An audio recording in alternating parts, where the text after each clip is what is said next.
Welcome back, everybody. We are on our Architect Log 14. This is going to be our second part of Call of Water, the quest for Healing Stream Totem. Relatively everything remains same, mostly because we left it at a part where we...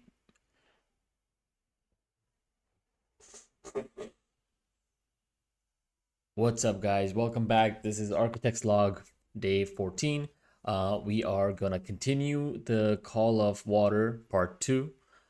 This is going to be the quest line that allows us to get our healing stream totem, and that's going to be a game changer for us in the dungeons and even in out in the open world. Without further ado, we'll just get started. I mean, there's not much change since last time. We were not able to auction anything, so nothing has changed. We are at the same skill level. We are at the same professional level, so we're gonna just continue the quest. And I think one thing we're gonna definitely do is take a look at the architecture of we're going to be looking at the architecture of Torn Mill. I think it was fascinating. It's going to be something different because it's going to be our very first. It's going to be our very first. It's going to be our very first architecture that we're going to review. That's more at the northern parts of the eastern and eastern kingdoms, and we are going to be reviewing Torn Mill in this review, and I think it's going to be a very nice one because it's going to be the very first town we're going to review in Eastern Kingdom. And more to that, is going to be the very first town that's closer to the northern part of the whole continent. So yeah, but without further ado, let's continue our journey. So we left this off as picking up the water from here. So now we gotta travel back to Kalendor and turn in our quest in the Barrens. But before we do that, I wanted to just quickly go through the brief review of architecture. We're gonna do a separate video for the overall in-depth review of Torn Mill.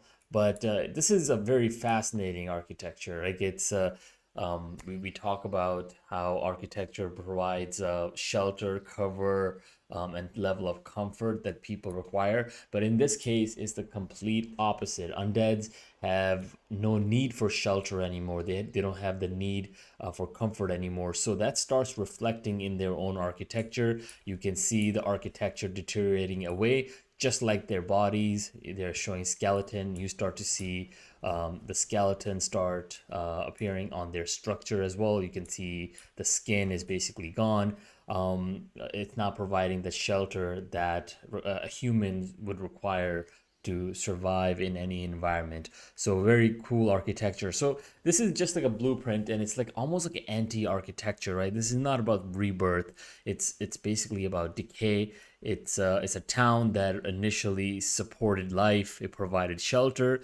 Now it just provides a place of weaponized defense, right? It's not there to be a place of safe havens for people, but more often than not, it's just there to basically host a military post, which is really cool. And one thing that I'll talk about in terms of architectural function is here, like I said, we have these gable roofs that protect against heavy rains, which Hillbrad seems like that type of environment, which will have a lot of rain. So you have these really sloped roofs, which basically get the water off the building as fast as possible. You have large overhangs. You have a lot of windows, which help with drying out the interior inside due to a lot of moisture and environment with a lot of rain. You do have a lot of moisture problem, and how do you take care of that? You provide a lot of windows, which provide you with the cross ventilation you need to remove the humidity that is being built inside. Very, very fascinating. But another part to this is you still do need to bring the sun in. Sun also allows you to heat up and remove the humidity. Higher temperatures remove humidity. So in here, but at the same time, you don't want heat. You want to remove something, but not the heat. You provide nice overhangs to do so. Very cool architecture. You have fires. You would need fire in this space because I'm assuming it's gonna get cold. So they have the space to exhaust out any fumes that are being built inside. And that's a really I like this architecture far better than one we recently did um, for Crossroads, because you had a very bulky architecture, orc architecture built in Crossroads. They had fires and everything inside, but there was no like chimney. I didn't see any chimney, and I think that was like a either a design neglect, or it was orc's personality of building something fast, resilient, strong, that the architecture function was actually neglected. Who knows? But in this case, these architectures are very typical to the real life world. Perhaps that's why we see that sort of reflection, or that's why we see perhaps the architecture like this uh, reflected in the game better, because there is an actual model of it in real life that can be used. Really, really cool.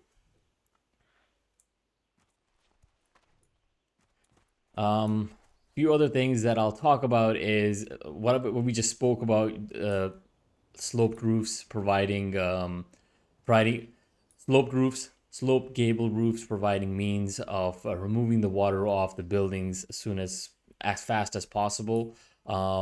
This is all part of the previous history of Torn Mill, but now we see windows being built up. It's not there for comfort anymore. It's not there. They don't care if the rain comes in, because even the skin has been penetrated, right? So the water would be leaking. So these buildings are really leaky buildings after the Forsaken have taken over, and they have placed their own personality into this. Yeah, I think that was like a very quick, brief dive. There's an urban there is definitely an urban element to this, urban planning element. Like how when you look at the architecture from um, the map, you can. This is how human settlements work, right? It's always done near bodies of water. In this case, you have a river and you have a body of water that's at a higher elevation, and you can see that through the map that is drawn here. You can see this cliff being mapped out as a topography, and essentially, when you see that here, that seems like a bit at a higher elevation, and that would perhaps provide water to the crops at a higher elevation, right? Which will naturally slope towards this, which will come in a form of canal and feed these crops, and then in turn, then provide water to these outhouses. One here, one in the back, and then to the system itself. But another thing that this thing provides, and I think like this well, I think would be perfect. I think if you think about this, the lake over there essentially is providing water, canal, canal, canal, and this is actually feeding the well from which the town can have access to potable water. And in terms of sewage, which is another part, well, I think Forsaken don't really care for that anymore.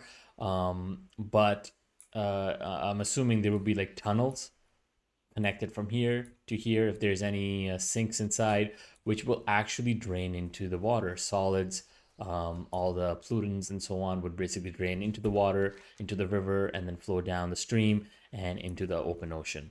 Very cool. I think this was so well thought out. But again, I think this is done far better because it's being done in a zone, as an independent entity. In Crossroads, what we saw was two cultures coming together. There was no consideration of that, the fact that orc architecture originated somewhere else and Tauren architecture originated in a different zone. It was just a merge of two cultures together, but there weren't any contextual consideration given. So that's why they weren't working. Versus here, you're looking at an architecture of Hillsbrad, and it works. And maybe a little bit more to that is there's an actual model of this type of architecture in real life, that can be easily studied. So either the designers knew exactly what they were doing, or they were following a real life model which has been invented, and it's basically being used in a modern day world. Yeah, very quick dive.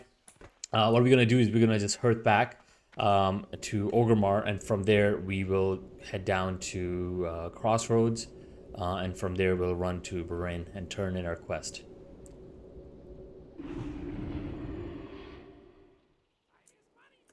I do have a lot of stuff to sell, but I think we'll save that or once we come back.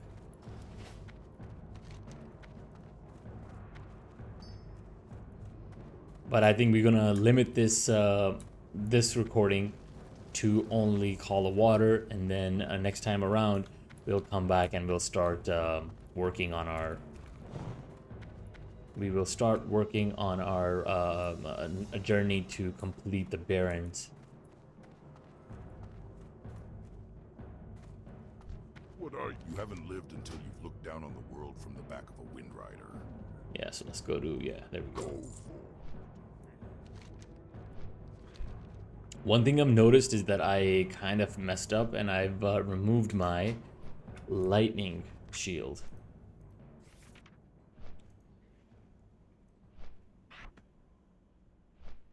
So I think I'll just place it here, down, and I think I should turn it on, but where would I place this?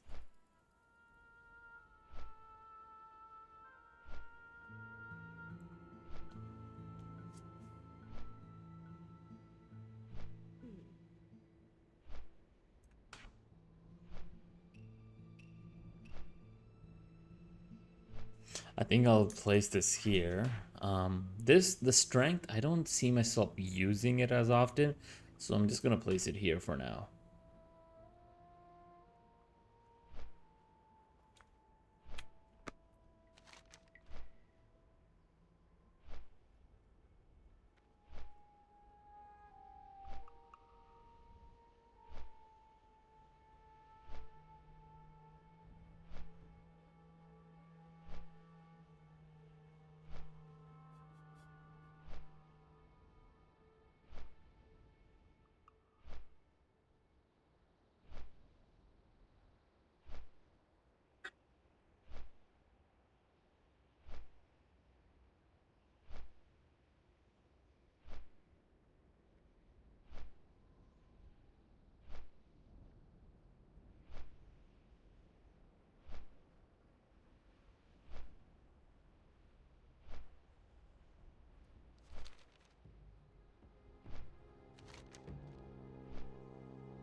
We still have to run Veiling Caverns one more time, and I think we should be able to do that once we do our get our healing stream totem. That's gonna give us so much advantage of how we're gonna be able to get this done.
Right.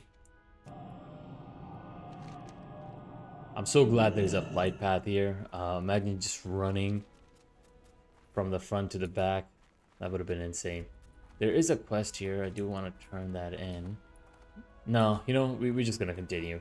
I do want to keep it consistent.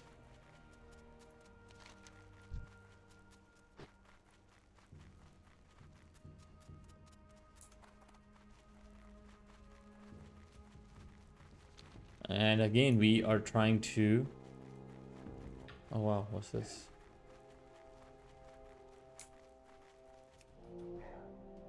Uh-huh, interesting. I mean, this is a quest, I know, but... Oh, it's empty.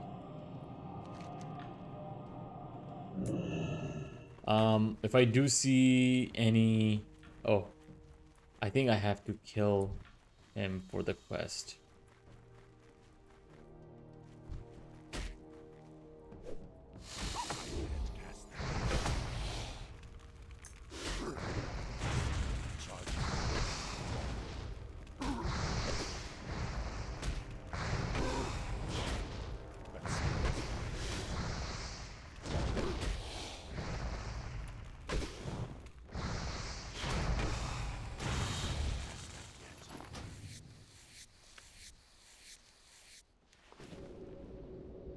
Alright, level 24. I've killed a level 24 before, so it shouldn't be a big issue. I just gotta make sure I pull him in the correct location. I am not at full mana, but I think we might be able to do it. Drop our totems.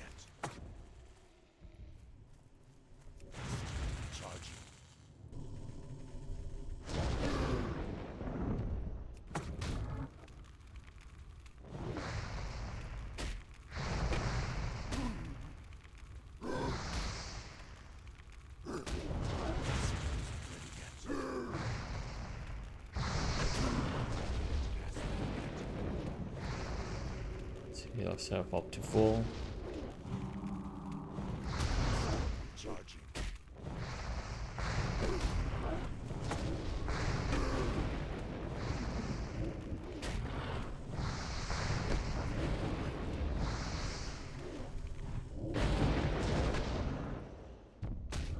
Oh, I don't pull him. There we go. Easy as that. My mana is low. Alright. Back on track. So I was able to pick up 2 quests that required me to kill 2 creatures that just spawn randomly. I need to find whoever this is too.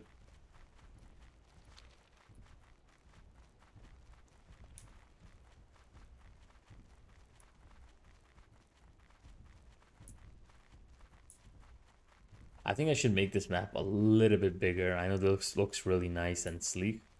Looks really nice and slick, but it's kind of distracting.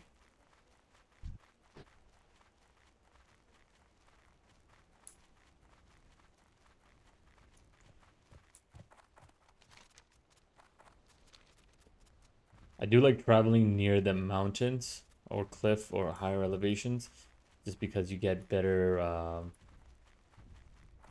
You get a lot more herbs that are really expensive and can really help you make money. I mean, we did hit 50 gold. We are halfway at our mark.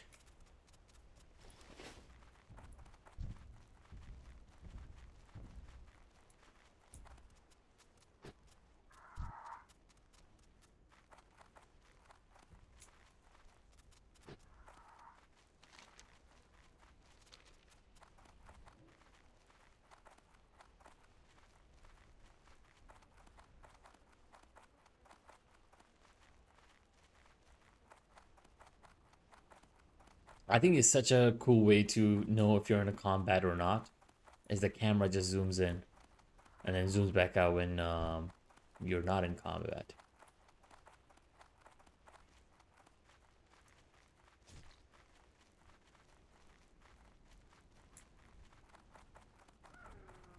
See, how cool is that?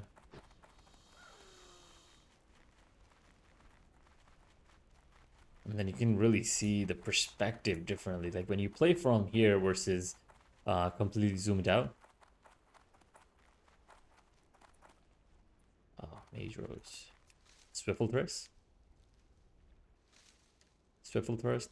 Let's go. Yeah, 2 of them. Man, that's the only way to make money.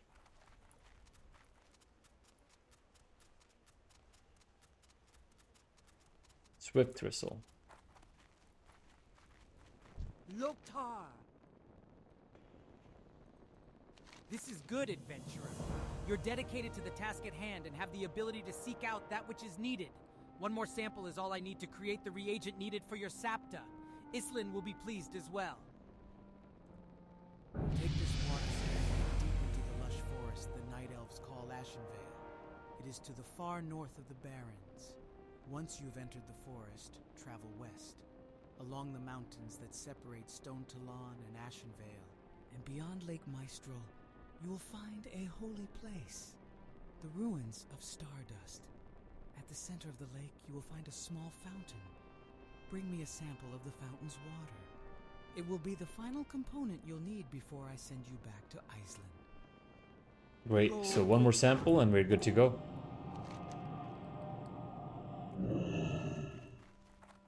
Ashenville, I think it's here, right? Okay, so we gotta go down there.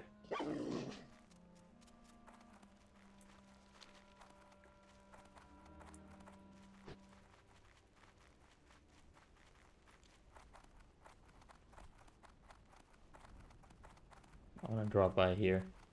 The Gatherer is such a cool add-on. If you guys need to make money, this is another tip. Make sure you have your Gatherer so you can see where you have collected a previously collected herb, and it gives you. Hold on, dodge this.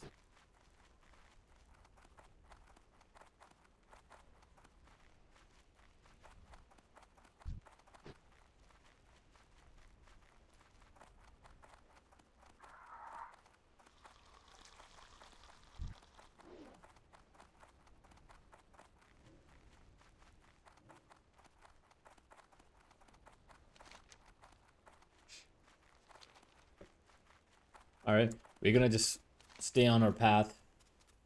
Actually, we didn't need to. We're just gonna go down here and run from Crossroads.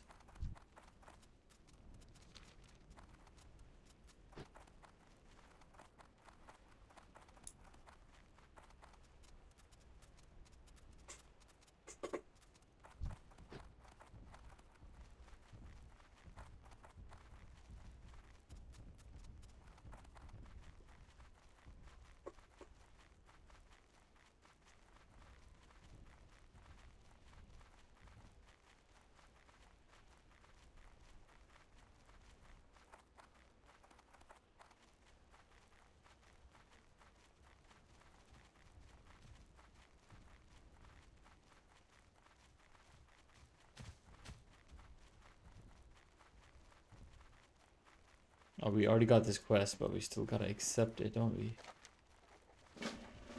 Nice. Mage Rose. Swift Thistle. Nah,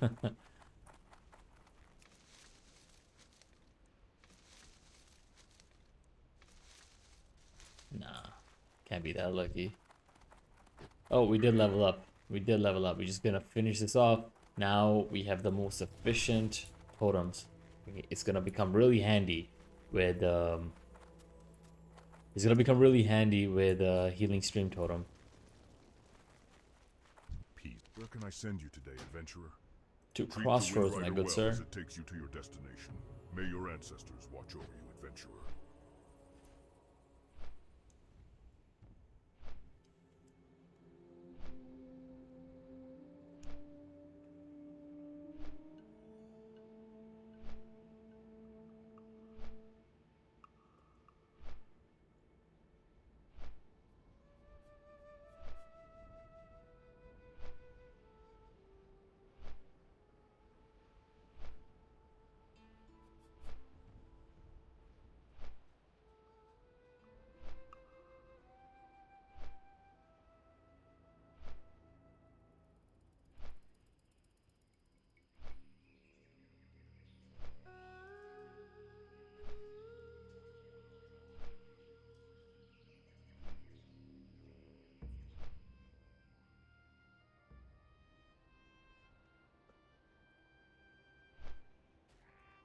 Oh, that is cool. I think I've been here. The reflection of, shamans in this area is just fascinating. I love it. I mean, me being a shaman and just see remnants of shaman all over Barrens, and even in near Orgrimmar is fantastic. And again, we talked about how easy and replaceable torrent architecture he actually is. So that's why there's no coincidence that we only see orc architecture just rise at the main hubs. But when it comes to the small outpost here and there, you'll see only torrent architecture. And I spoke too soon. There you go. There's an orc architecture right there. Wow. Talk about being proven wrong immediately. Getting humbled.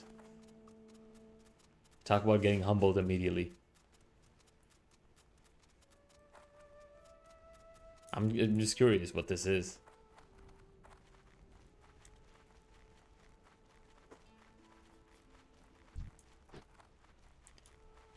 Yeah, I mean, you can just always tell what's an orc architecture versus what's a torrent. And it's interesting. I mean, it's a torrent inside. I don't think he's the main character, but yeah. So this is just an outpost, like a resting post for them, I guess. That makes sense. That makes sense. If this is for the guards, they're always more vulnerable and they want something more protective, and orc architecture provides that. Genius.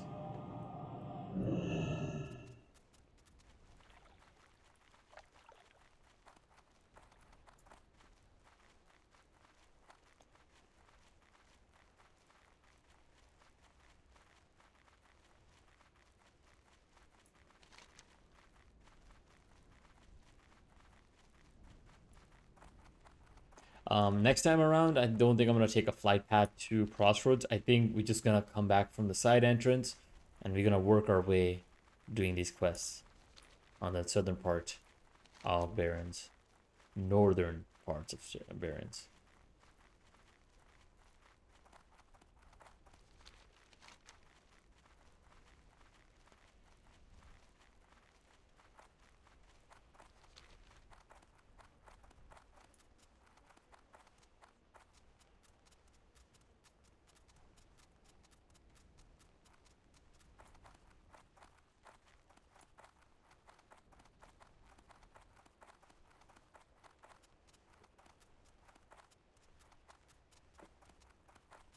This is so terrible, high levels ganking low levels. It doesn't make sense to me. I don't know. I think maybe people are just bored, but it's so strange. I was in a Torn Mill in Hillsbrad, and yeah, I mean, I was just talking about architecture, and boom, some Warlock just comes and starts killing every low level that he sees, and I just don't see the reason for it. I mean, come on, like let people enjoy the game, um, and you do it too. I mean, one can argue, hey, this is the PvP server; they can do whatever they want. But yeah, I mean, this is the PvP server, so you can go kill people the same level as you. But killing, low levels is like, what's the fun in that? I mean, I was a level 60 at once. I was a level 70 at once. I don't think I ever ganked a low level. It just doesn't make sense.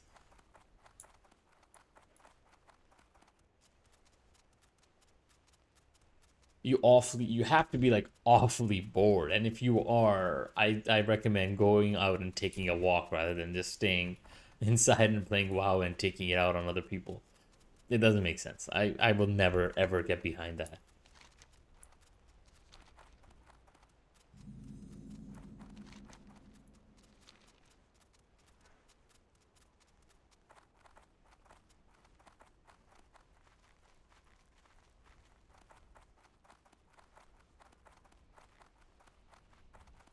Should I turn this quest in? I don't think so. I don't think I want to do that because I think this leads me to Ashenville.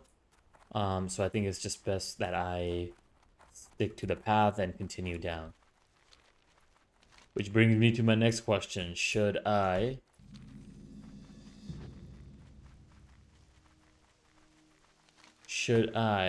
cut corners, or is there a path that leads me down there? Part of me just wants to. But I'm almost. I remember Ashenvale being having a lot of three-dimensional spaces. There's a lot of mountains, a lot of cliffs. So I'm pretty sure I just can't cut corners because I don't think I'll be able to climb some of these hills. So I think I'm just gonna stick by the path here. And I'm almost certain that all of these are higher level than I am.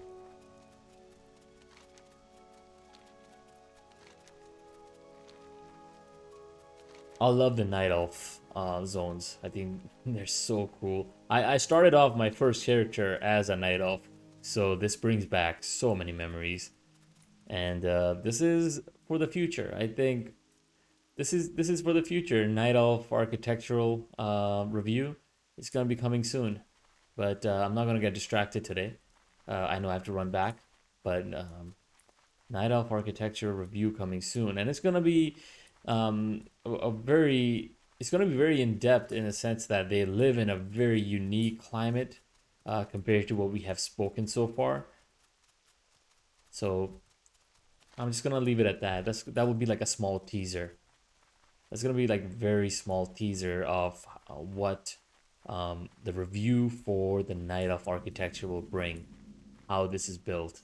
Um, so this is gonna be our little teaser to talk about the Night Elves. Their environments are so different from what we have seen so far. in our journeys.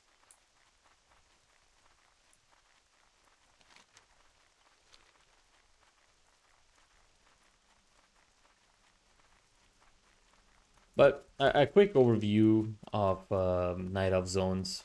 I mean, they're gorgeous. I absolutely love them.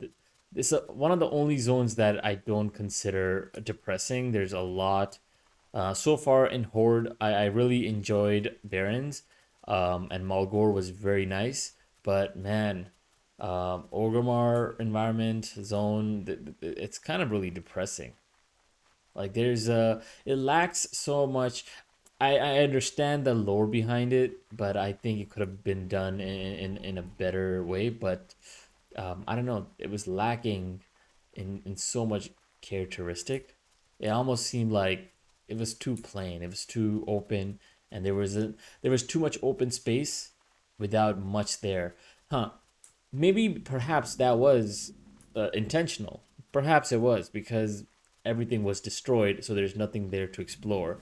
But destruction itself has a very strong characteristic that could be represented in a very unique manner. And I don't think Duratar has been represented in a way that be like, huh, I like that zone. If there was a rating system for zones, I it would be significantly lower than, for example, Ashenvale or even Barrens.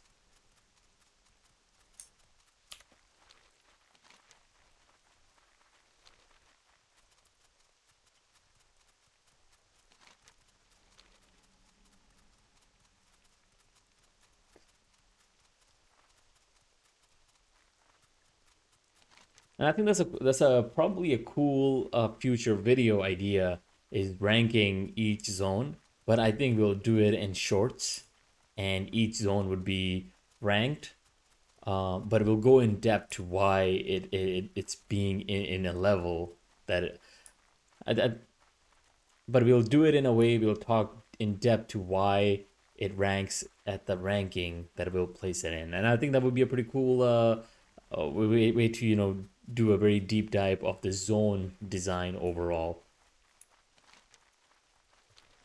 or perhaps cool.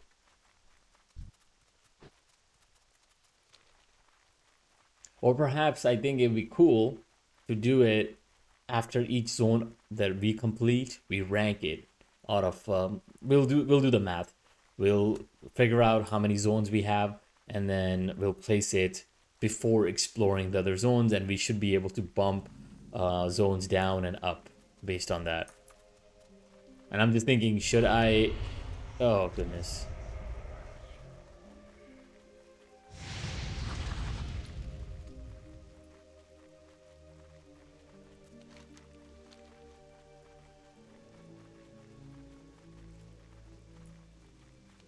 I wasn't ready for that, but we survived. I mean, if should we? I'm gonna engage.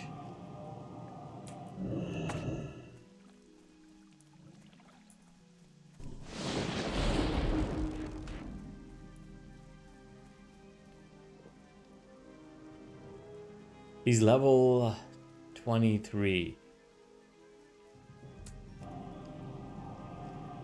Can we do it? Can we kill him?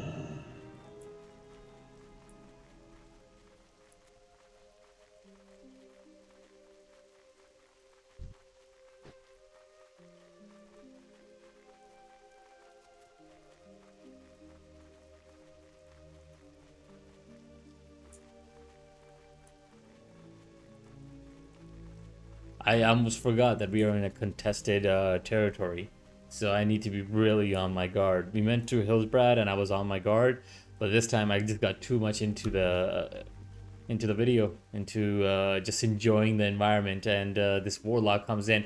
If you guys watch early streams, remember I mentioned warlocks are the opposite of shamans. They bring destruction, they bring so much decay. So man, really, and the fact that my very first fight was with warlock, it can be a coincidence. This journey is unique.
Damn, that was close.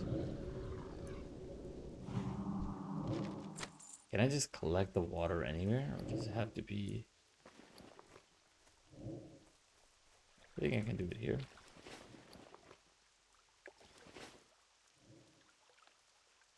Stardust. Here? Oh, right here, yes.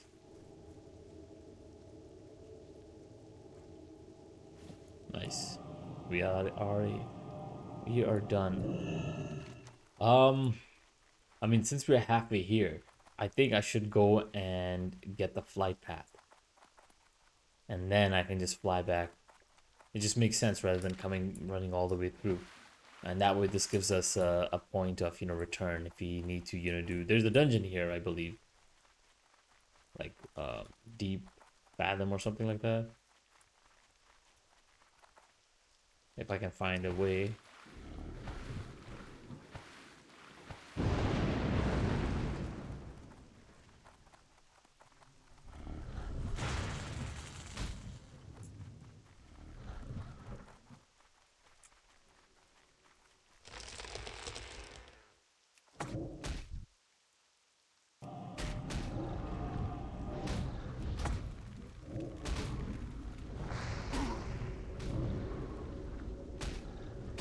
Oh, come on. No, no, no.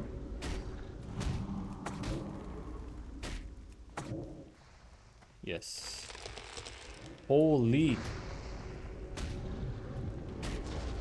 Can my shearing turtle pull him? Okay. Alright. Let's take these guys on.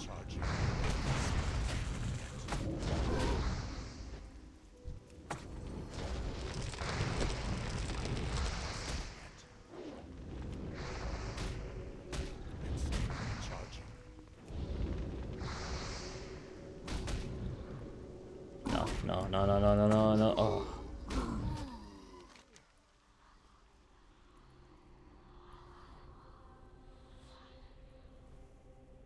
That was silly. That was really silly of me. I could have done it.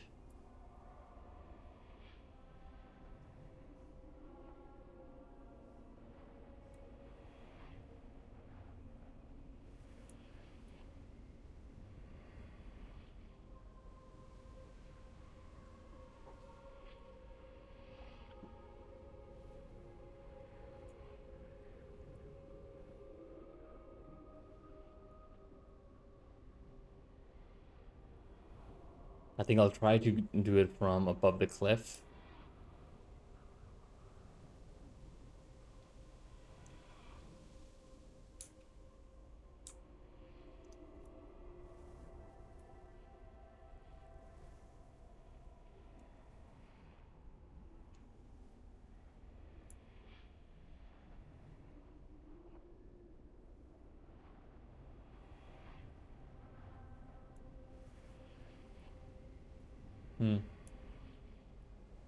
This is why I didn't want to run through the topography before from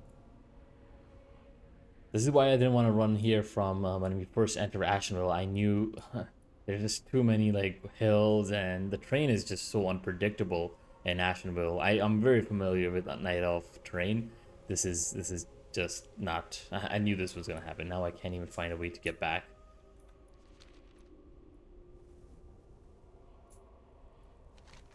So this is what makes Ashenville beautiful. There's so much dimension to the space, but it also makes it very difficult to navigate.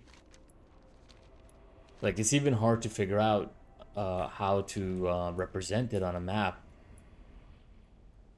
Well, you can represent it on a map in a way that people will be able to understand, but it will make the map so complex, which will essentially just make it too overwhelming for the players. And again, in a game, that just makes it that extra level of complexity that you don't need.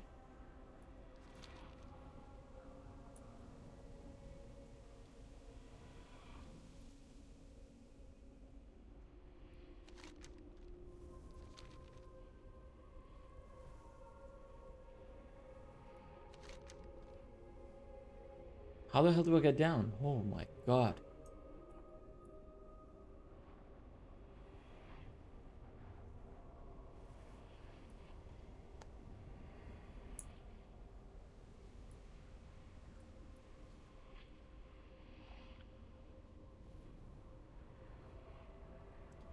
Wow.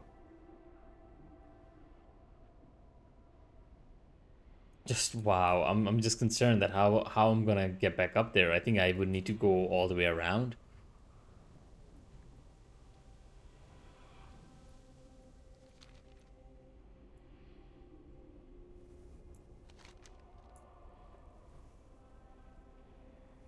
And it's just really strange, right? Because this shows that this is a cliff, this is a higher elevation than this, but it's so hard to find a way from top of the hill to come down.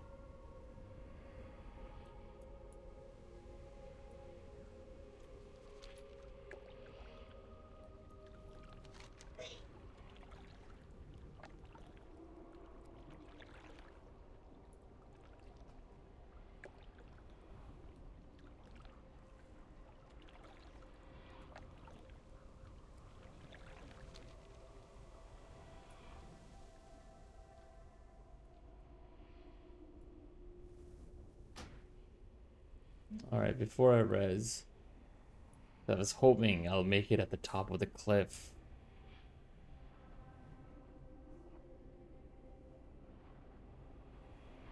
Yeah, before I res, I need to know how I'm getting out of here. I really don't want to go around this cliff.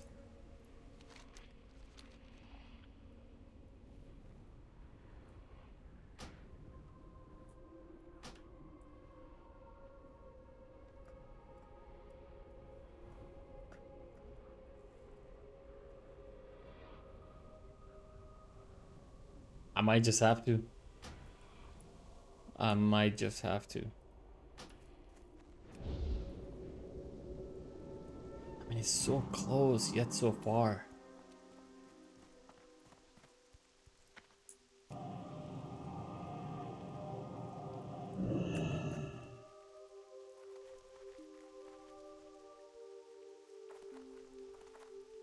Can I do it?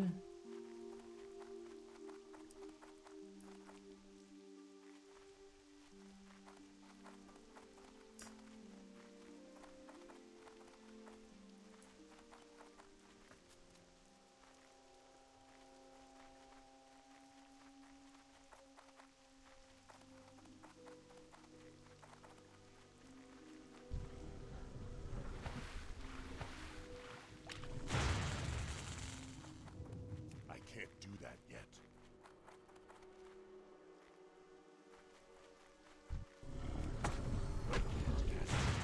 That spell isn't ready yet.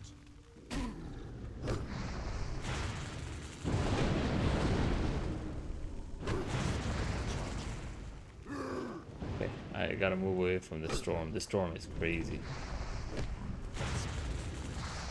I think that's what's causing me to take so much damage.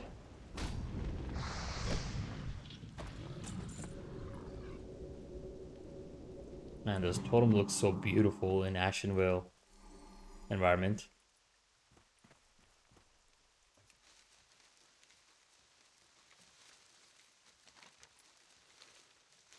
Oh, goodness, that's why it was worth it. It was worth the death.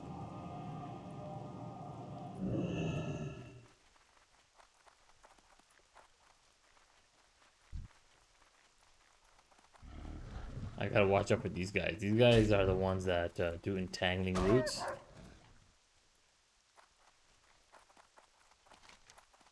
Okay, we finally made it around the cliff, thank God.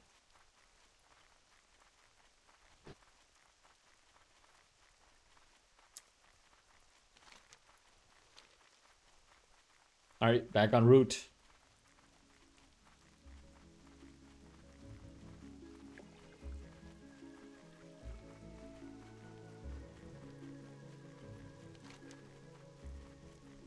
Oh, I can't go through this town, can I? That's an alliance town. I don't know how I feel about that. Like, if this is a contested territory. Oh. Can I take on the mage? No, we are resto druids. Sorry, no. We are resto shamans. We will not be taking part in any violence. Only if it comes our way, we will defend. I don't know how I feel about this. The fact that this is a contested territory, but we gotta go through an alliance town in order for us to actually get to the other side of the map. It's really weird. I mean, Horde have to they have to the Horde have to put themselves at risk just to go around. Is it a design flaw? Perhaps. Like this. Kind of proves my point here.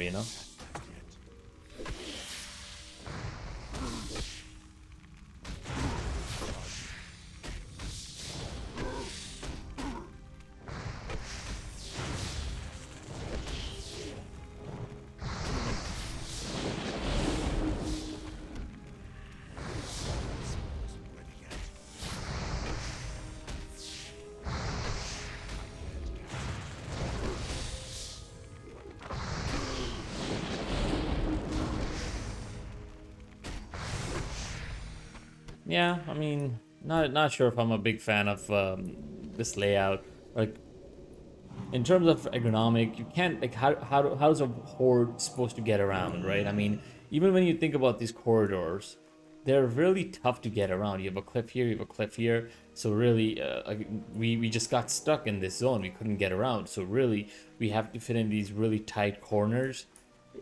It's just really impractical. Perhaps it's a strategic thing, but is he gonna attack? No, good. There's a lot of alliance. I was at a greater disadvantage. I had no mana. Yeah, I mean, again, it's making these small corridors to travel around if you are not alliance. It's really inconvenient. Perhaps it makes sense in terms of I guess a strategic military perspective. You're cutting off a pathway for your enemy, so they have to basically endanger themselves if they want to get across and basically go into an alliance territory like Darkshore.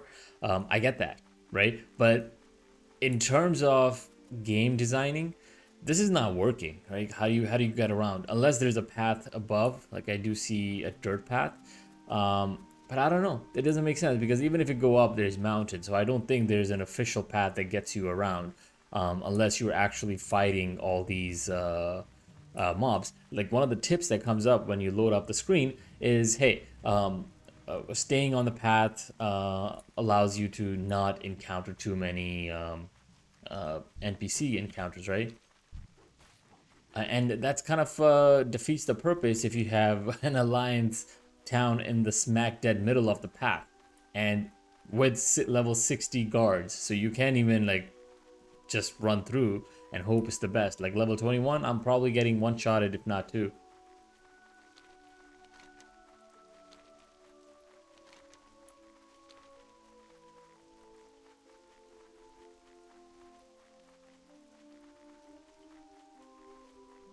Does it constantly rain in Night Elf places, or is it just Ashenville?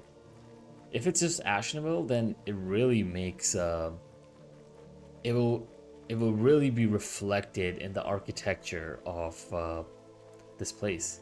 The architecture, such as whatever's here, the outpost we saw. It's gonna be cool. I'm curious to see how they have done it in a way. Is this? Wait.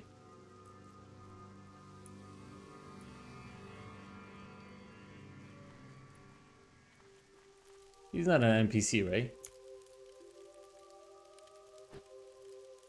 I think it's an NPC. I'm sorry, not. I think it's a character. Let's say hi to him. Hey,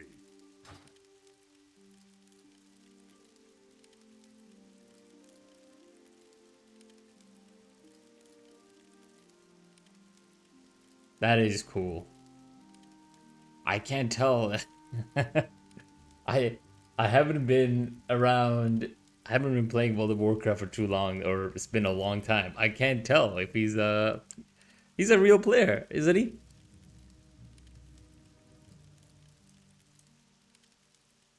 I mean, he has to be. Holy crap! I need to get. I mean, Did he set up this campfire? I think he did. He set this up, and I mean, it couldn't have been a perfect spot. It like there's a log around, there's a stone. It's like a perfect setting. There's fishing rods, books. I mean, he only set up the fire, if anything. All right, we're gonna leave him be.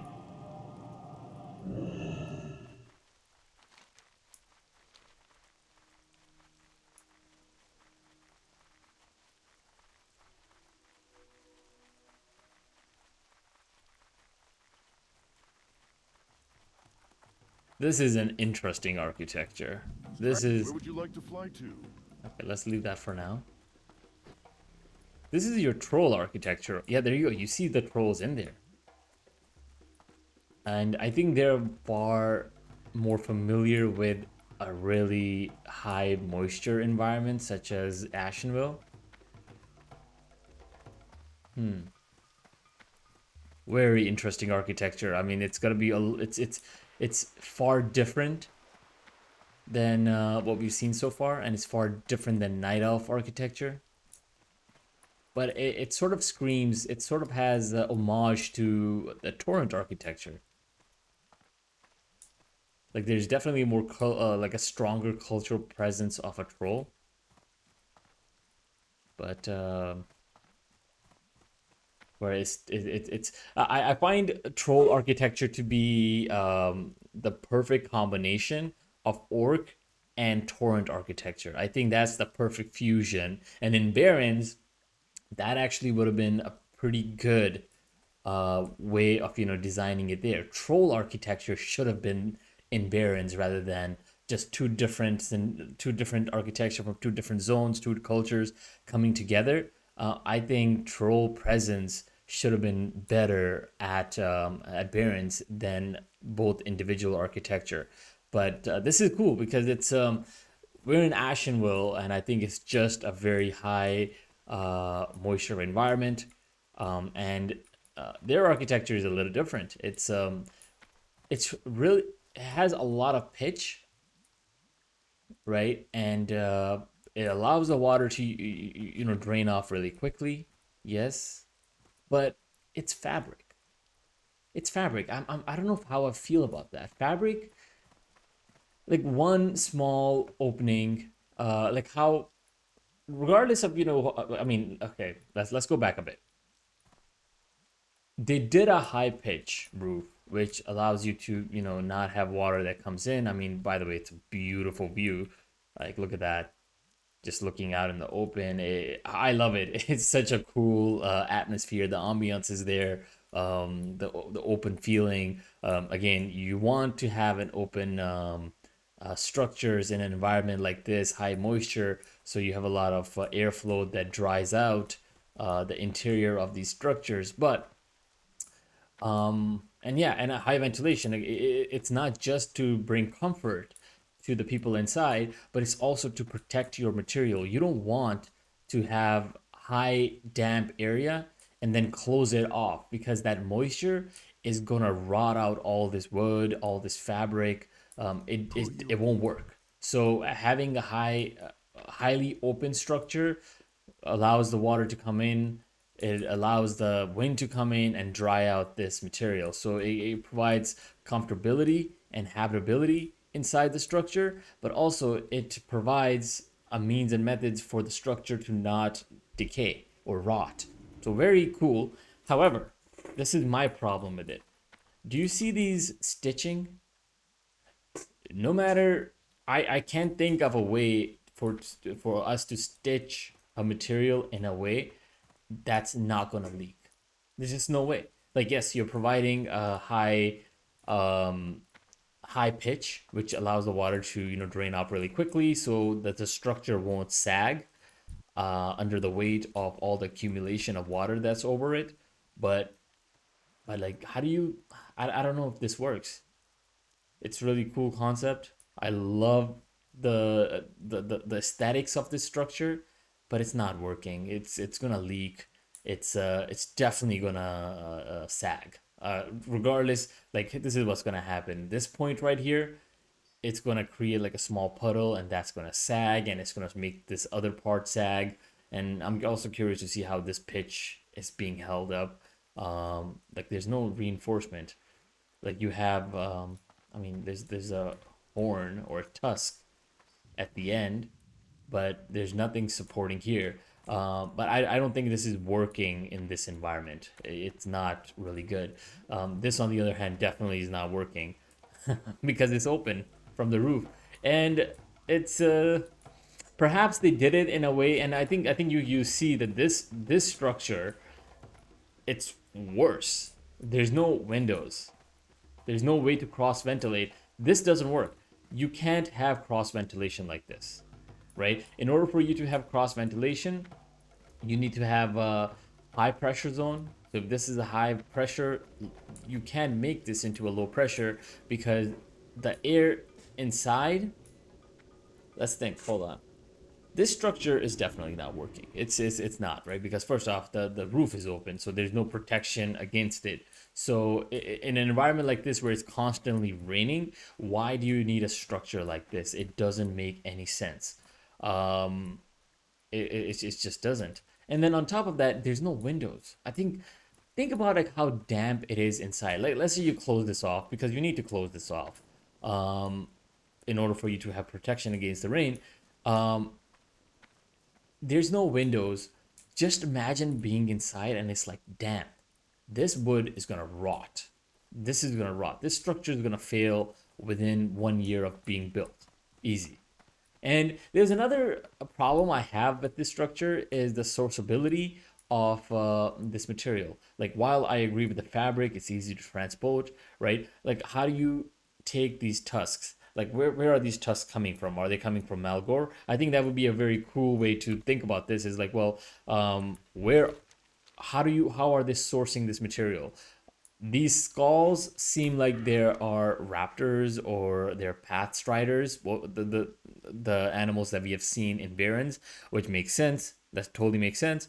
But where are these tusks coming from? Perhaps it was from animals that have gone extinct. We have animals like that in real life where we are trying to harvest the materials such as shark fins. We're trying to get rhino horns, and they're endangered species. Perhaps like this is the reason we don't see animals with such big tusks in World of Warcraft, is because they have gone extinct because of harvesting all these materials for these structures.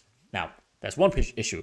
Sourceability is one big issue. The second one is, well, how do you transport this here? Like fabric, I totally understand. Wood, you can harvest from the trees nearby. Yes, skulls are not heavy. You can bring them in. The strings and the threads, you can definitely get them from, you can easy to transport. But imagine transporting this tusk from Malgor or Barrens and traveling from Barrens across this path through this outpost to here. It just doesn't make sense. It really doesn't.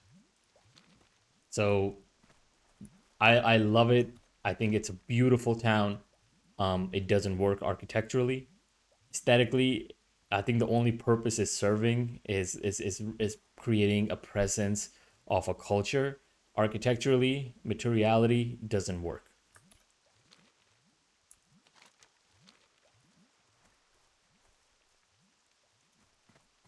All right, now we can easily take a flight path back to our dry barrens.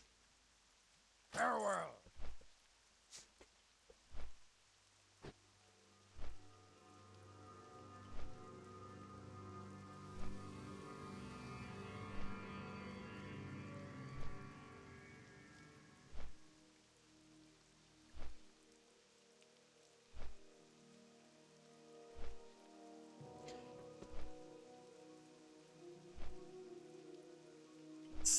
I think this will also gives us an opportunity to use our architecture survey to survey the land.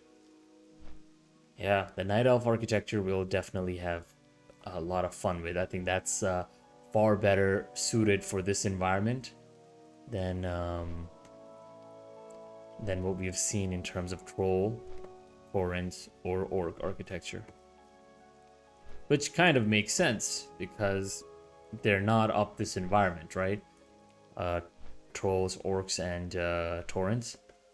So night elves, this is their natural environment. They can definitely provide better responding architecture to this environment than any horde races. Like, look at those high pitched roofs, perfect for draining the water off the building.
That transition from Ashenvale to Barrens is so dramatic.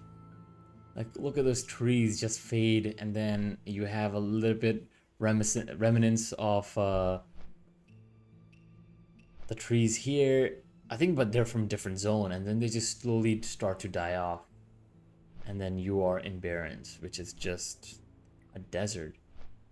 But I do like Barrens. I think it's a very well thought out zone. And now I'm about to die in the smoke of volcano. God. That was a cool detail. That actually was a pretty fantastic details. All the fire and everything accumulating at the mountaintop. You have this guard outpost. But I really enjoy it. I think Barren has to be a really well thought out zone. Like, I mean, if you think about the mountains, you have like this architecture on top. It was not just a zone that was just designed and then not there's a very strong presence in Barrens. I think it's a very well thought out architecturally and urbanly and lore wise. I really like it, and I like Barrens for another reason because then you have like these small moments. Oh, this architecture we haven't viewed yet. This is a completely different type, and I think this belongs to these Cyclops. But very cool. This is what I really enjoy about Barrens because it's just really dry, hot climate. But then somewhere in the center, you have these oasis, right? And it brings this contrast, and I'm actually really curious about the lore behind it. And Barren has like so much diversity of life forms here. We've seen just from this fly through. We have seen so many different architectures. We have seen those cyclops. We have seen quill bears. We have torrents. We have just natural animals and taking residence in older ancient animals like rib cages and so on. And then you have these trees. There's so much strong presence here. I think that it's so well diverse, Barrens, that it's definitely one of my favorite zones, or at least has become one. The more I've done the review in.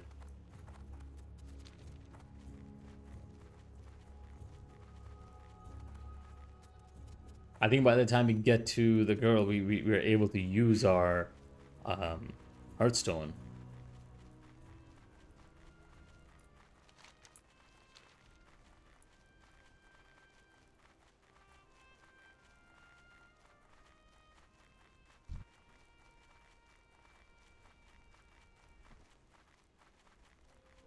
I'm kind of getting greedy, so I'm just gonna take some skins here. Level R.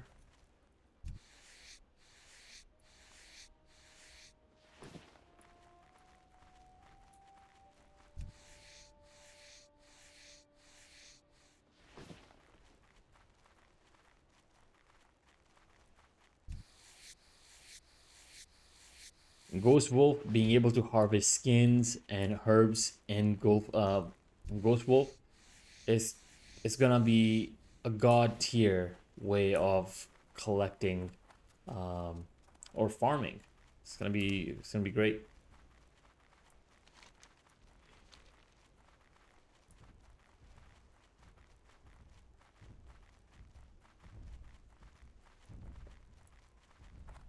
I want to get the mage rose. But let me see if I can do it without any altercation. Can I do it? Can I do it? Can I do it? Come on, come on, come on, come on, come on. Yes! We're out.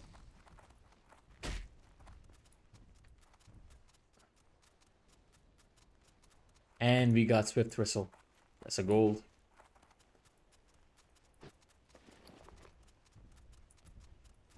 How many have we have so far? We have 6. Oh, wrong way.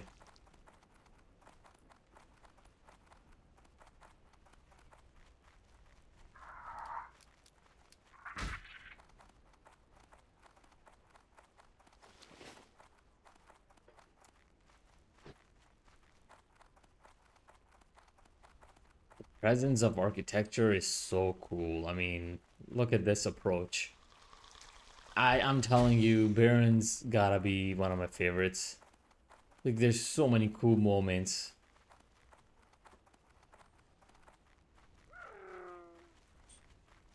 Oh, there's another mage rose.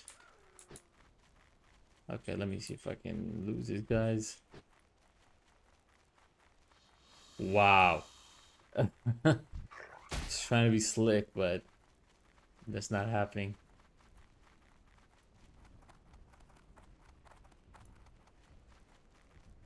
Okay, so we lost some.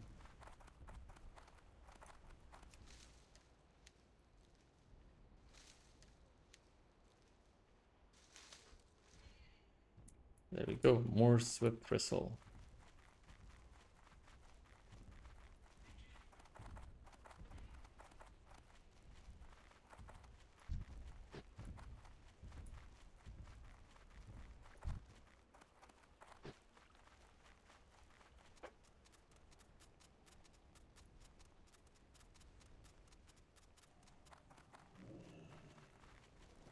What can I do for you? Wonderful, adventurer. With all 3 samples gathered, I can create for you a vial of the purest water any living creature will find. It will be used in the next steps of your rite of passage. I am pleased to count you among our kind, adventurer. You do all adventurer proud, and I look forward to hearing about your exploits in the future. Islan will have one more task for you before rewarding you with your next totem. The vial of water I've given you is necessary for whatever that task is. Go now and find her. We shall meet again someday. Go with honor. I am excited. What the task is. So, yeah, I'm just gonna head back here. We can fly right to Ratchet, and we are practically done with this. I think we just gotta kill one more thing, and that would be it. I'm just gonna follow the path here.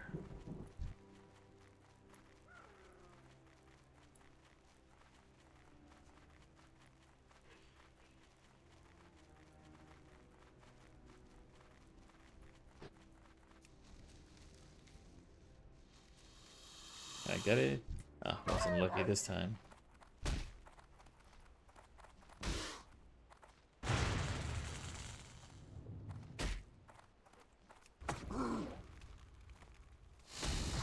Yeah.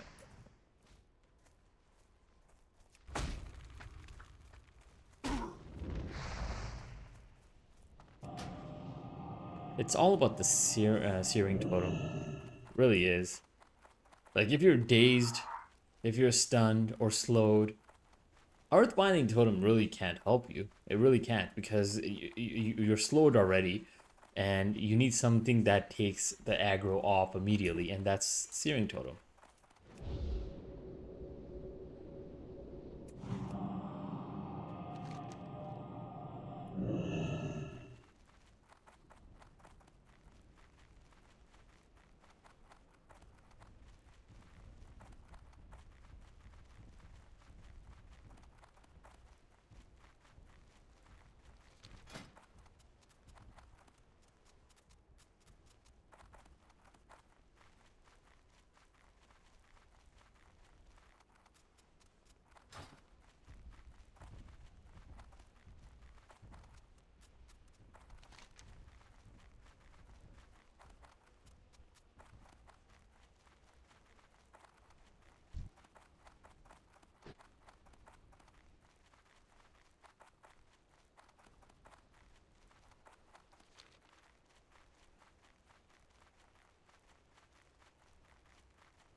Okay, we finally made it to flight path, and I think from here on it's pretty simple. I wonder what the quest is. I think I just gotta kill one NPC, and I think we're good.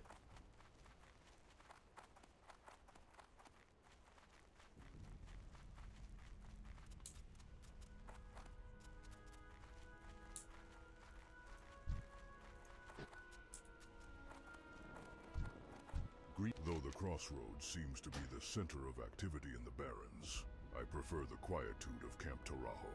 Where shall I send you?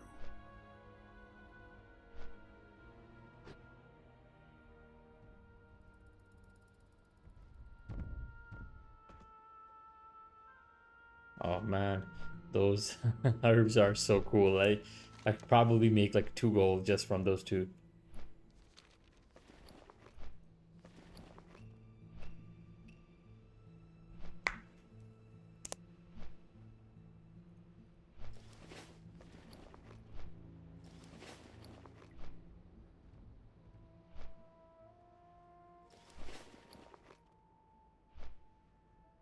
Yeah, man, these oases are so cool.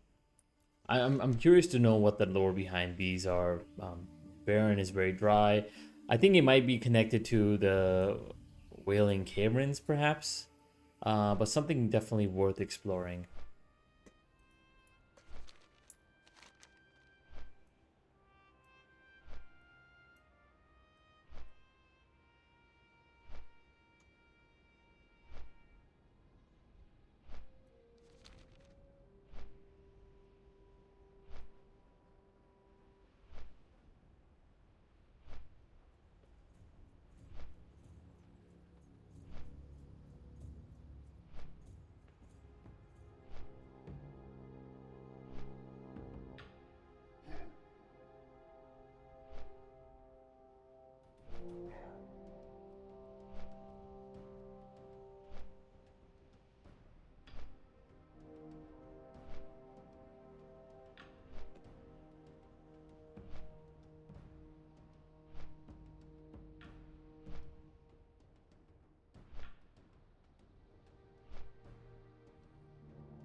Now that I have my first few encounters in Ashenville with PvP, Ratchet seems really scary place.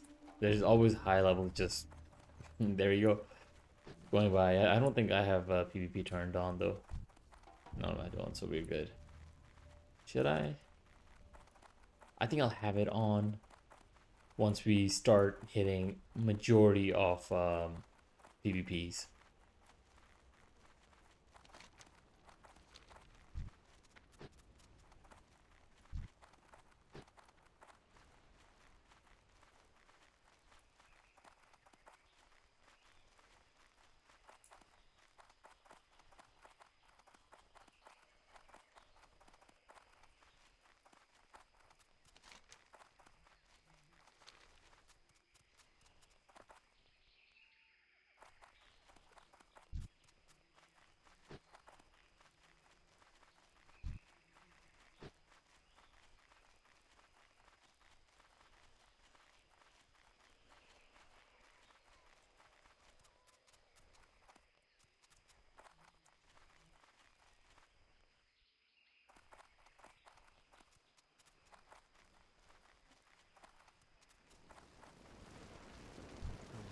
come further than many, adventurer. Respect the elements around you, and you shall fare far greater than most. Ah, a vial of water created and blessed by brine, and gathered by you, no less. The liquid in this vial will be key in creating a sapta for you, but also used in one other task. The sapta I create for you should be used to see the water spirits at the shrine in Silverpine Forest, south of the Undercity. The remaining drops, well, the remaining drops I will tell you about if you feel you are ready. Are you prepared for one more journey, adventurer? Yes. Along the coast of Silverpine, west of the Sepulchre, you will find a shrine that has become tainted by the plague. The spirits there no longer speak to our people, and it will be up to you to defeat the manifestation and cleanse the pool. Take the elemental's bracers, along with the remaining drops of Brine's potion, and place them on the brazier. The ritual should be enough to summon a pure spirit for you to communicate with. Bring me proof the task is done, and I will reward you with your totem. May the eternal sun shine upon you. Wow. Do I have to go to where exactly? Silverpine? Oh, I gotta go back to Undercity, don't I?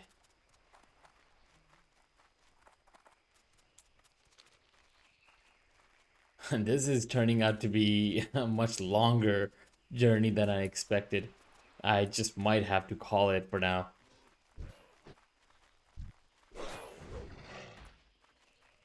I just want to make sure.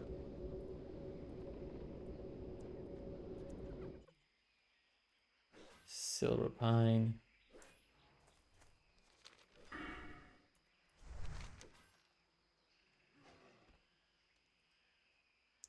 Defeat incorrupted alongs. Yeah, so Silverpine. Silverpine is here, yes. Wow. Okay. Yes. I was kind of glad that we took.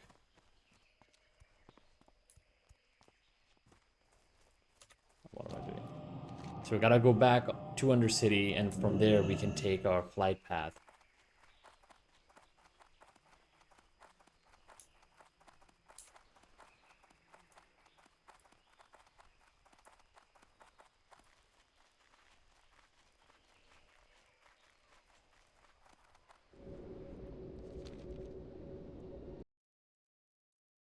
All right, so we're gonna. I think I'm just gonna buy a teleport to Undercity.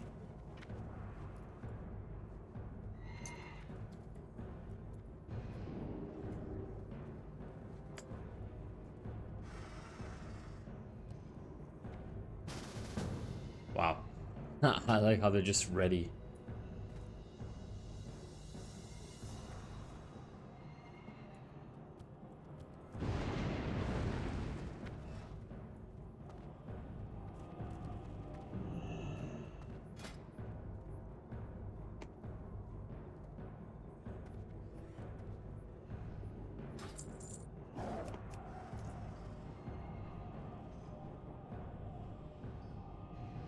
Wow, that was quick enough. Now let's get out of here. This also helped us, finish off a few things in Undercity. I know I have a few quests. Let's see. There is a quest that I need to turn in from Undercity. I haven't been in Undercity in a very, very long time. This is my first step, I'm gonna say, after 15 years. So I have no idea where I am. Let's see if I can try to navigate through here. Let's see. I don't know if this is like outside of Undercity. I thought it was inside for sure. Undercity. Okay, yeah, there we go. Let's go through here. Okay.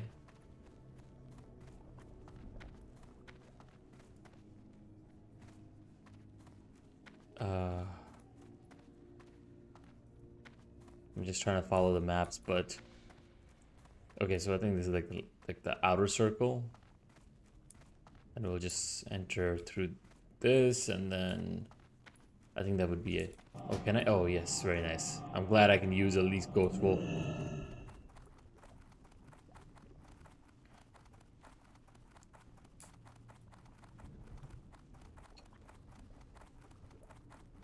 And then we can take our flight path to exactly where we need to be.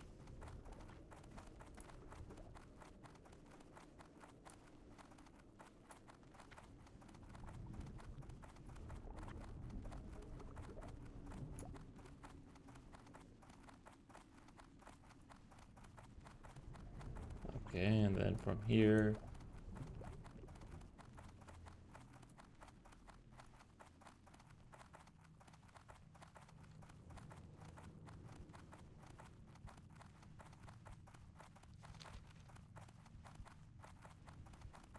And these corridors are so cool.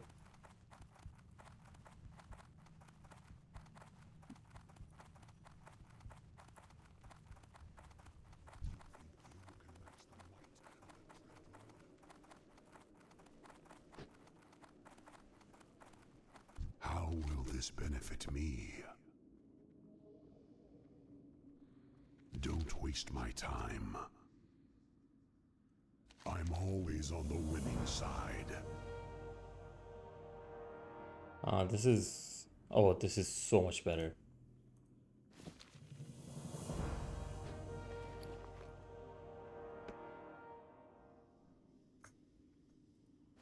Alright, let's see if we can figure out the manager.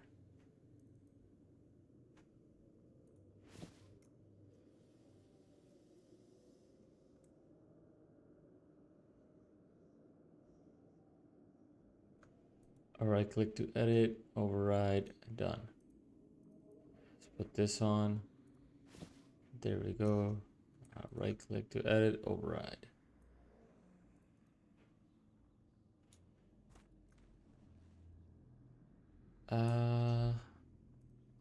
No, I think something is off. Hold on a second. Intellect, stamina.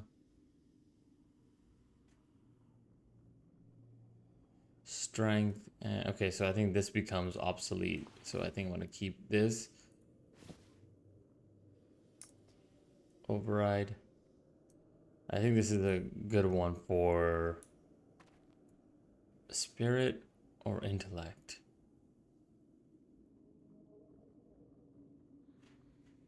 I think I'm just gonna keep this. It should be fine. Okay, I think that's good enough. Right. Okay, so we wrapped up that. So we no longer need to be in Undercity.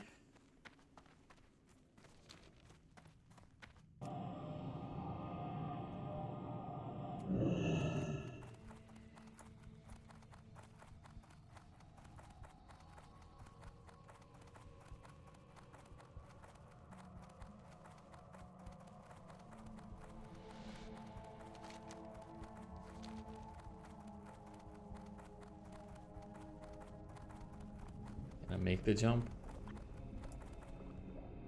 Yeah. All right, now we can head down to the center, fly out, and I think that would be it.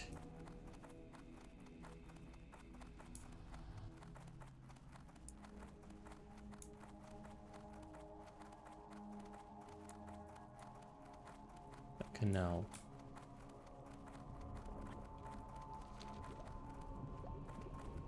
Undercity is kind of really cool.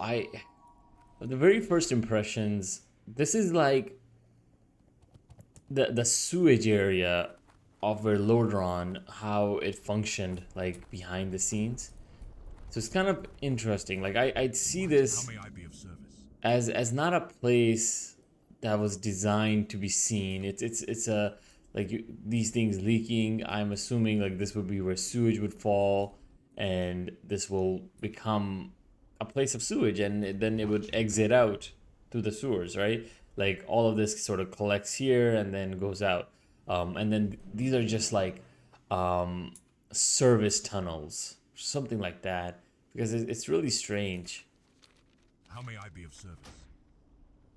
Farewell.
The cool zone. We definitely got to come back to Silver Pine.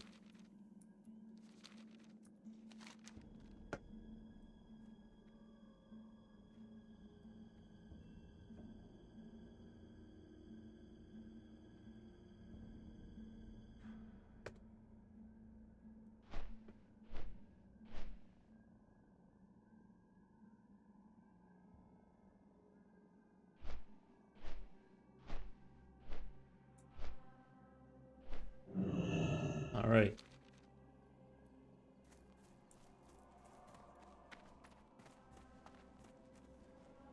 Now we just need to go across. I think we can do it straight through here.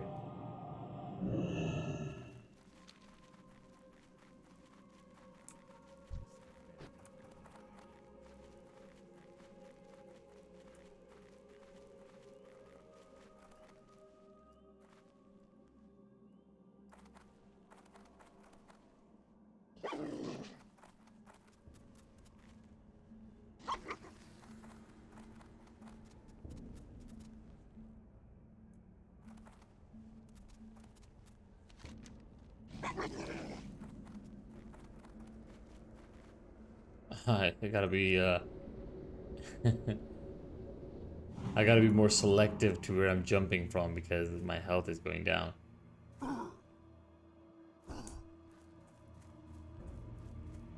All right, we made it to the water.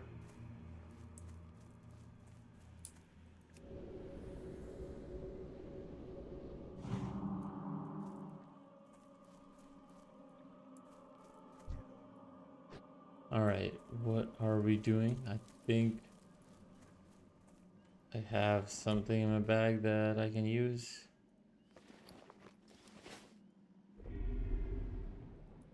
There we go.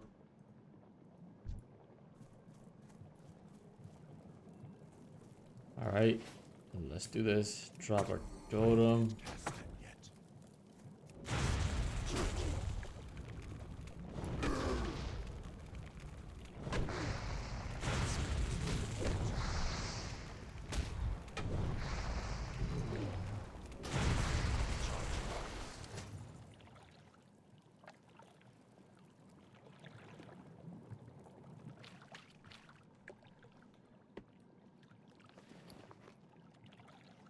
Okay, and what's next?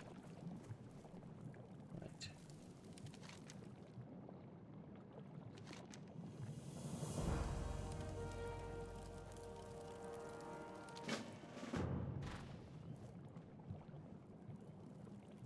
Simple enough.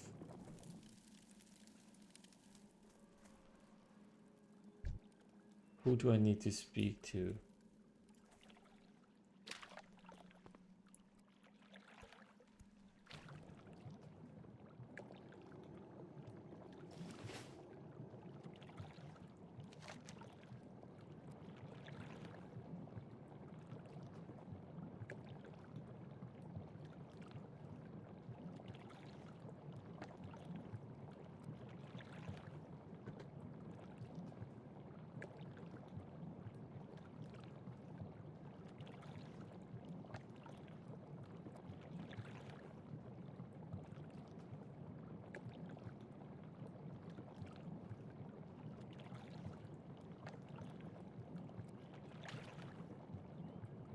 All right.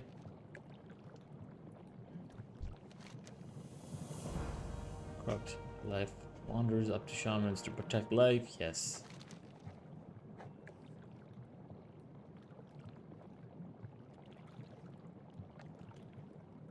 Nice. We're finally gonna get this.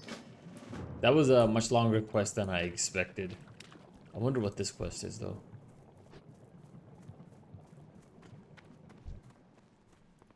Relax.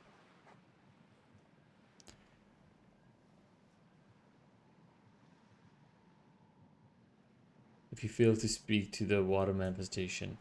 Okay, so I don't need to do that. You know, I think this one also is quite expensive. Oh, that's so cool that these are finally returning to the water.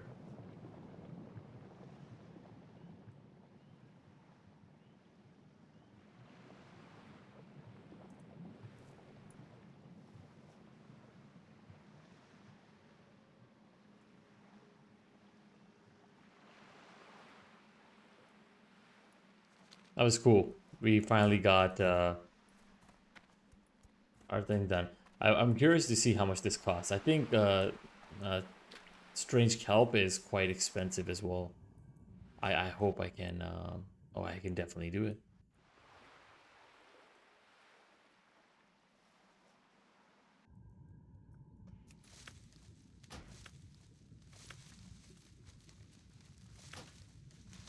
All right, we are just gonna earth back to Orgrimmar. From there, Barrens.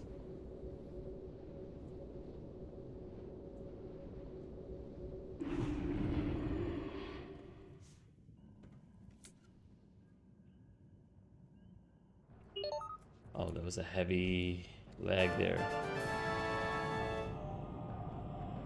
We did pick up our world buffs, which is nice. Back to Barrens, and let's wrap up our Call of the Water. We are finally going to have our Earth Streaming Totem. Earth Stream? Healing Streaming Totem.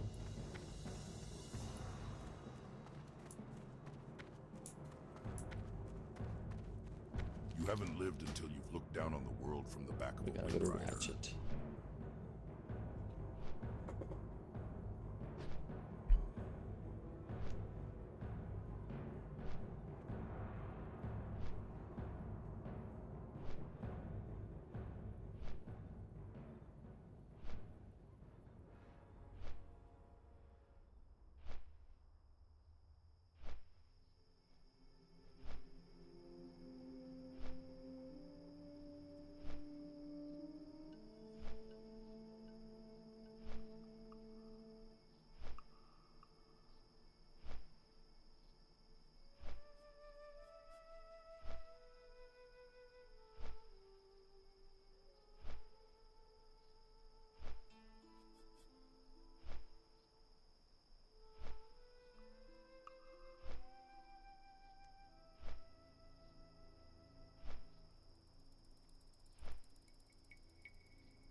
I find this flight path so strange that if you take it from the Ratchet, it always comes to Crossroads first, and then it goes to Ratchet.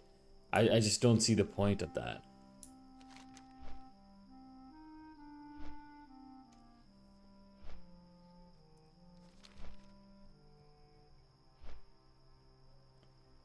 Oh, so much money.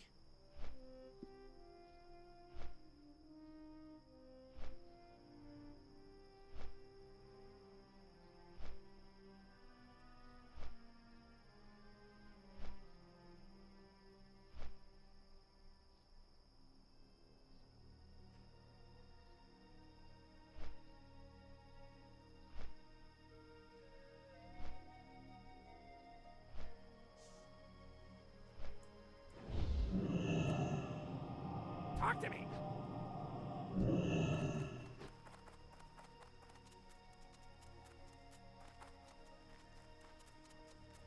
We are finally wrapping this up. We are finally gonna get our healing stream totem. I'm super excited for that. After that, we are probably gonna fly back to Orgrimmar, clean up our bags, and we're gonna be ready for what comes next, which is continuing our journey to complete the Barrens.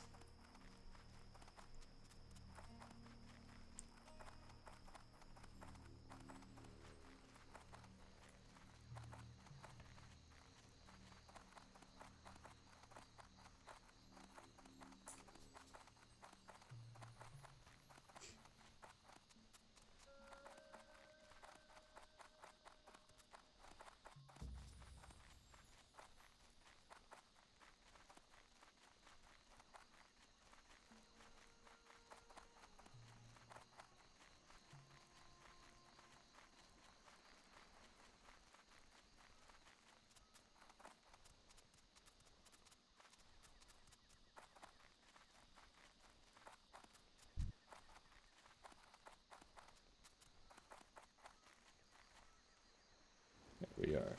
What brings you here? Winds be at your back. This is the proof I asked for. You've done well, adventurer. I am pleased to be the first to congratulate you and give you this, your water totem. Use it well and good luck. Your next test will not be for some time, so learn your lessons well. Pure water will not only give life back to those who are injured, but can have many other effects. I suggest you seek out a shaman trainer when you have the time. They might have other spells for you to learn. I'm super excited. Eternal sun. There we go. We got our healing stream totem.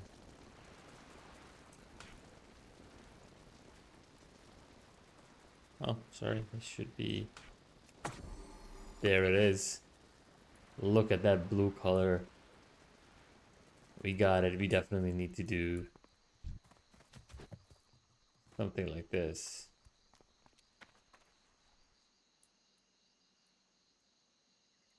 Let's close this off. Let's summon our healing stream totem. We got our earth totem. We got ourselves fire totem. So only one we're really missing now is our air totem. I wonder what that provides.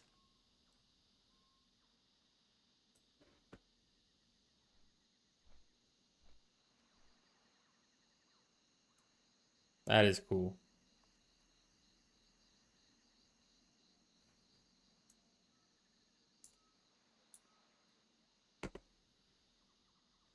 It only does 6 healing, which is kind of sad.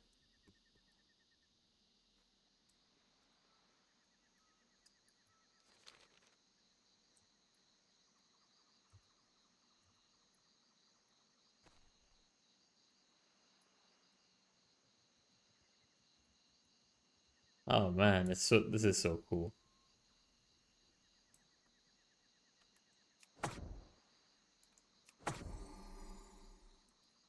Absolutely fantastic.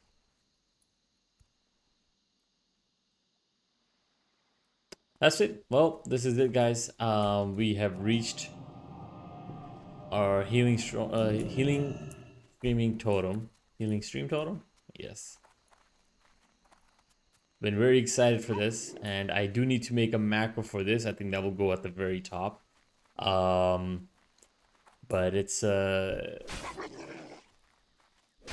really. So that's something that will happen next time around. Perhaps it'll happen in the behind the scene. We'll probably have it done, ready to go for us to start using it in the open world and open PvP. We got dungeons coming in, so that's really going to help us, you know, ramp up our healing in the dungeons passively at least. Which will allow us to also, you know, put up some extra damage because we can focus more on the DPS, causing the enemies to die faster, and basically just be able to be more efficient with everything. And yeah, let's fly back to Orgrimmar, and let's see. We're just gonna clean up our thing again. Very inconvenient. Very inconvenient. It will fly to Ratchet. From that Ratchet to Crossroads and then to Orgrimmar. I find that really strange. Like, I'm just wondering what the purpose behind that is. It's like, this is like the border of Orgrimmar. So you need to basically check in here before entering Orgrimmar. Like, it's very strange.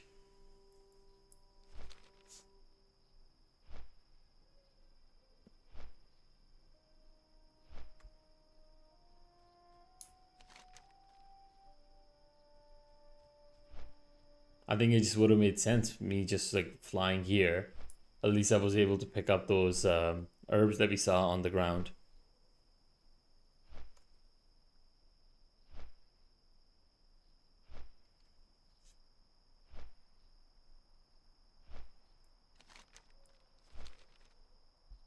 Super strange.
I'm excited to actually fly back to Orgrimmar.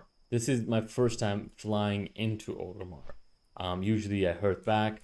So this will give us an opportunity to fly over some of the elements of Orgrimmar and observe how they look. Especially when it comes to the entrance, you can see the entrance of Orgrimmar in that corner. I spoke about this before. I think the side entrance of Orgrimmar is far more grander and it has far more personality than the front. The front just looks like, an outpost, something that's defensive, versus here you have so much characteristic. You have the cultural aspect, the materiality, um, and the music. Oh man, it's the fact that you can just fly into it, you cross a bridge, there's like a very small portal. It still preserves the value of horde ogres themselves, particularly. I was never really fan of this entrance, right, the side entrance, because the portal is so overwhelming.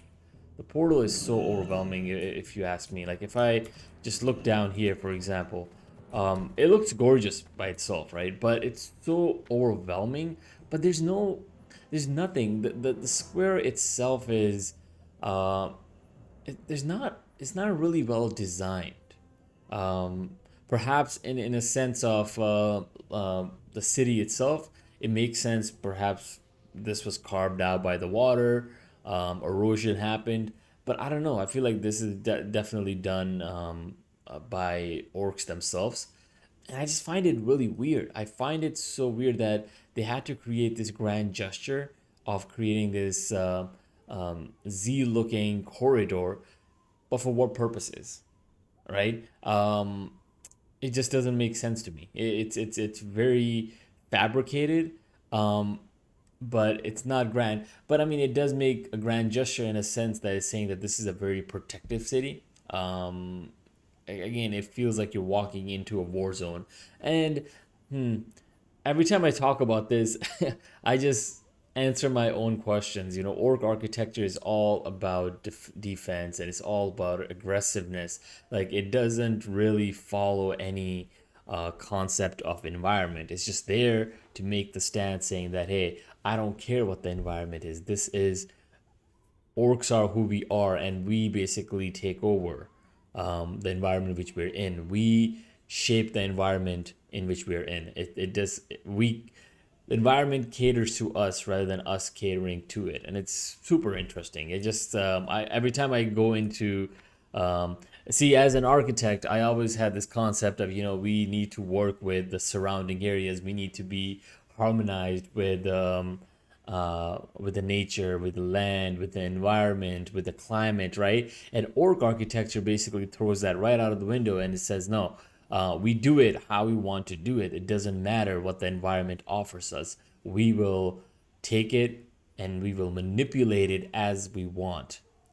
Grand gestures, but that really reflects the personality of orcs. This is one of the reasons why I think shamans and orcs don't really mix, because orcs are completely different race. Like what's the word? Their personalities don't align with the values of shamanism, and that's why I think Taurens are probably better as shamans. And there's a lore to it, right? Like Thrall learned shamanism, and he wanted to go back to the shamanistic ways in order to bring peace and balance to the world, which orcs traditionally didn't provide, right? Like, take a look at the Outlands. Was it Draenor? It was destroyed because how aggressive orcs were. And Thrall's idea was, well, how do we reverse that? Really cool concept. And when I look at orc architecture, it basically challenges me as an architect, because it goes against everything we learn traditionally in modern day world, modern day design philosophies. All right, we are gonna just first things first. We're gonna go and see what does the shaman trainers have to offer us, and from there we will go to the auction and clean up our inventory, and then we're just gonna repair, and that's it. That's gonna be our end of our journey to get the healing stream totem.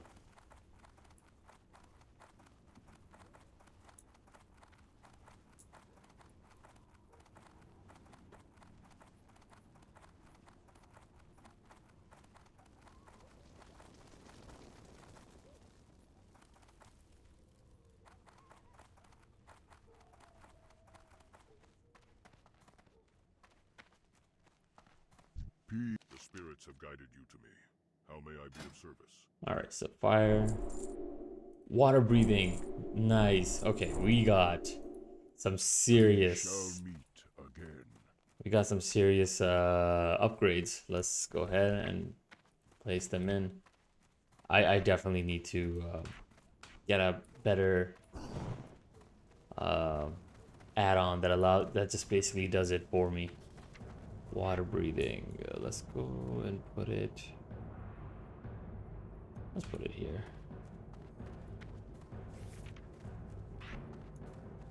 Disease. I think I don't even need to place it here because I have a macro that's set up. I did this macro and this macro is just crazy, right? Because it does purge, cure poison. There's another one. I don't have that. Okay, so let's go back to the spells. Poison.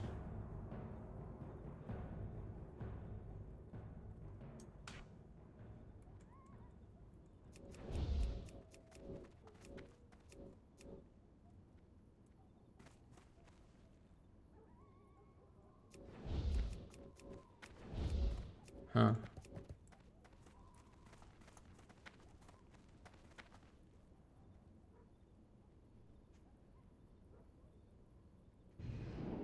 Oh, there we go. I think here. I think what I'll do is perhaps place that here. Or should I shift? That's okay. I will figure that out after. And then we have the... Then we have this. Okay, so how do I want to lay this out? Typically, this is how it worked. Water. This is earth. Tremor is earth. So I think I'll place that here. So earth is with earth. And water.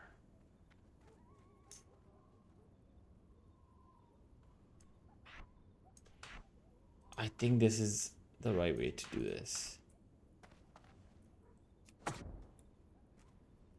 There we go. Okay. This will definitely take time to get getting used to. This is all very new. Not ready yet. The tremor totem. This allows removing fear.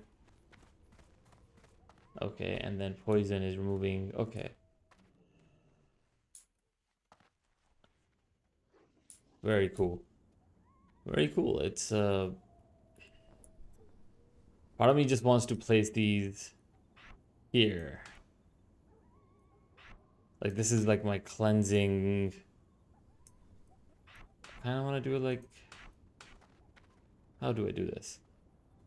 Anyways, we'll figure this out. I think we'll figure this out right after. Maybe I think for now I'm just gonna keep him like this. And poison cleansing, I think I'll just probably keep it like that for now.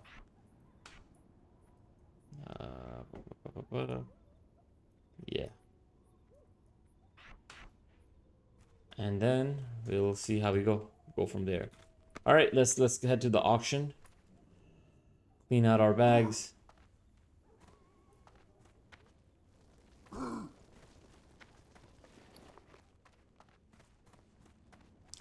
Where are we with our...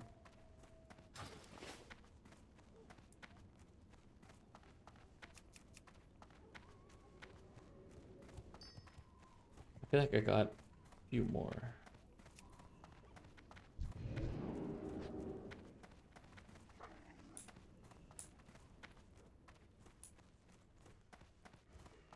All right.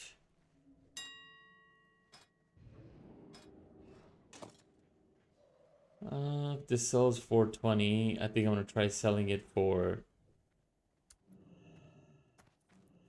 50 silver. We're only gonna give this a try once. Let's also try 50 silver. It's a good tanking. All right, this is just really. Let's put it up here. A lot of these are just ingredients for other items, so it's really beneficial just to have it. And this one just, I mean, there you go. This really helps us put like a huge emphasis on getting ahead. It's not as much as I thought. Mage Rose never sells for much, to be honest. This, I kind of want to save. Guys, don't sleep on light feathers. Light feathers actually makes so much more money. Like if you take a look over here, you'll get 7 copper. 7 copper from vendor, but if you sell it on auction, let's say this thing drops so much. If you get like 5, 6, like that's easy 1, 2 gold. So don't sleep on that. Okay, I'm just gonna sell this for now because I know I have time to actually get out there in Actionville. I was only there for my quest. Yeah, everything else I think I'll just sell off. On here we'll also repair. I'm pretty sure we definitely need to repair, and everything else goes. Speak, friend. All right, let's start getting rid of the stuff we don't need.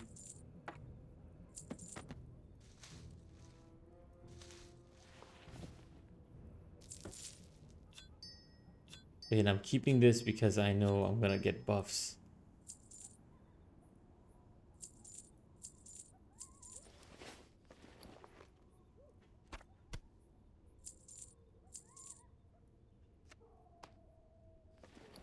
There we go. You know, we are officially clean. I was hoping we would be over 50 gold by now, but that's okay. We have a lot of items coming through from the auction house, so I'm not too concerned about that.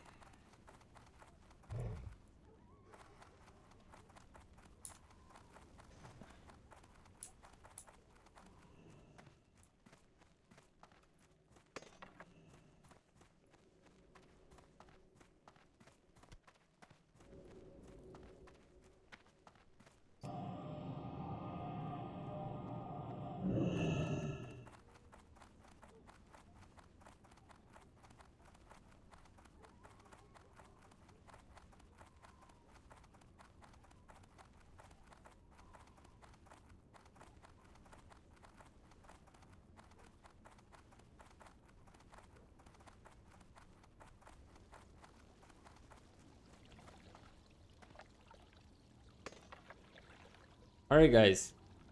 All right, so this completes our Call of the Water part 2, and this also ends our.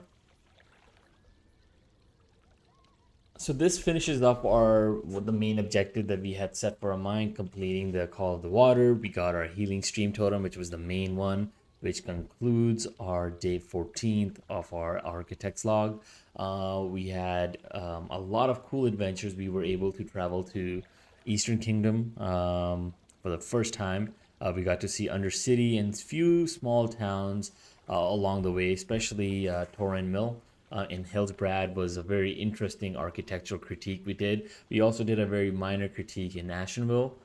That's something to look forward to. I think it was very nice to see a very different architecture that we have seen so far in Kalendor. But we were finally able to see northern part of the continent and see architecture that wasn't just designed for hot arid climates.